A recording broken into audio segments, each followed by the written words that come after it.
런던 시장 시절 브렉시트로 정치적 승부수를 띄운 뒤 총리로서 코로나 시국을 지휘하는 존슨 영국 총리가 모든 사회 방역 조치를 해제했습니다. 더 이상 경제적으로 물러설 수 없어 취한 조치가 아니길 바랍니다. 싱가포르와 더불어 영국은 코로나 방역과 접종의 국가적 실험장이 되었습니다. 아이러니하게도 총리가 방역 해제를 자유, 프리덤으로 명명한 날 해당 부처 장관이 확진되어 총리 자신도 자가격리에 들어가 언론으로부터 우둔하다는 조롱조로 프리덤을 선언했다는 비아냥을 들어야 했습니다. 의학적으로 코로나 접종률과 사망률의 상관관계와 0.01% 수준인 독감의 사망률과 대비할 때 뉴노멀 사회를 선포해도 무리가 없다는 판단을 했을 수 있습니다. 존슨 총리 주변에 어용의학자들이 없기를 바랍니다. 아마도 발표에 생략되긴 했지만 미국 CDC에서 승인될 예정으로 보이는 경구 코로나 치료제 시판도 염두에 두었을지 모릅니다. 나라마다 차이가 있지만 한국의 경우 50대 이상에서는 여전히 코로나 사망률이 독감 사망률보다 훨씬 높기 때문에 안심하기는 이릅니다.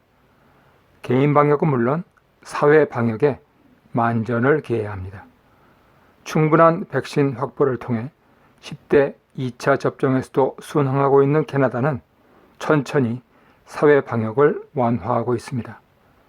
한편 함장, 부함장 등 30명 지휘관부 가운데 29명이 확진된 것은 물론 현재까지 부대원 82% 확진으로 전해지는 청해부대는 승조원 전원 긴급 환국 호송되고 있습니다.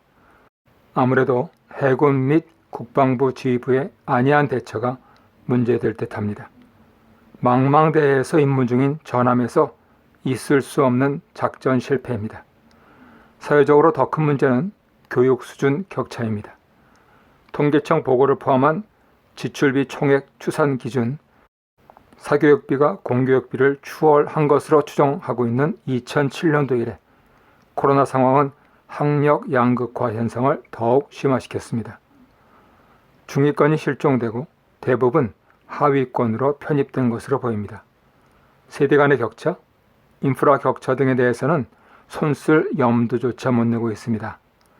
교육부 장관은 코로나 상황으로 인해 2021년 현재 초등학교 2, 3학년 학생들이 실질적인 교육 혜택을 받지 못하는 데 대해 우려를 표했습니다. 부의 대물림 현상은 100년 대계에 큰 짐이 될 것이 자명합니다. 더구나 학교 교사, 급부 등과의 관계 및 학교 급식을 통한 평균적인 영양 제공 등 온라인으로 불가능한 비인지적 교육 영역이 학생들의 인성 발달에 어떤 영향을 미쳤는지는 향후 오랜 연구를 필요로 할 것입니다. 아이러니하게도 한국에서 극소수이긴 하지만 홈스쿨링을 통해 저력을 쌓아온 가정과 자녀들이 어떠한 학력, 사회성, 섭식 상태를 보여줄지 궁금합니다. 저소득층 자녀일수록 방치되는 가운데 심화된 학력 양극화는 치열한 논란을 부를 것입니다. 같은 이슈라도 심각한 상황은 거친 언사와 행동을 수반할 수 있습니다. 따라서 모든 것이 합의되어야 합의됐다고 보는 외교적 시각이 아닌 사회적 약자들을 우선 배려함으로 양극화를 둔화시키려는 과감한 정책과 예산이 필요할 것입니다. 정리하면 당장 쉽고 좋아 보이는 길 대신 힘들고 어려워 보여도 국가 백년 대계, 국가 안보를 우선함으로써 아집의 진영으로 나뉘어 대립하고 있는 상황을 극복하고 한국이 모든 면에서 G7에 진입할 수 있기를 바랍니다. 내년 대선을 통해 이런 정치적 서사를 실천할 수 있는 분이 지도자로 배출되기를 기대합니다. 그런 가운데 민주당 예비 경선에서 가장 큰 수혜를 본 후보가 자유진영에서도 상당한 지지율을 보이고 있고 동시에 만일 그분이 민주당 최종 후보가 되지 않는다면 현 야권 최강 후보를 지지하겠다는 비율이 가장 높은 현상은 현명한 시민의 상황 판단으로 보여집니다. 두 분 사이에 과연 가치와 가격이 일치되는 등가 교환이 이루어질지 두고 볼 일입니다.